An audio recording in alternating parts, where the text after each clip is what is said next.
नमस्कार मित्रांनो, आपल्या गाडीचं काम चालू केलंय, सगळं काढून ठेवलंय. बघा साठा, बघा गाडीचा आपलं. बघा गाडी साठा आपल्या काही पूर्ण रिपेअरी होणार. रिमा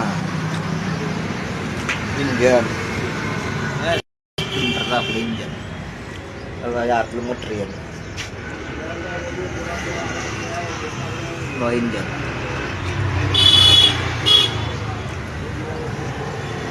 सगळं आपल्या गाडीत सामान बघा.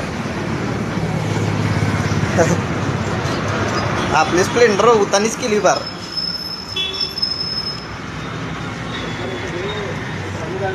कसा वाटला व्हिडिओ कमेंट करून सांगा. आता इथं आलोय, इथं आपली गाडी टाकली नीट करायला. हो का, रोड सोलापूरमध्ये कुठं आहे सांगा. ही एरिया झालं 15 दिवस लागतील, अजून 8-10 दिवस.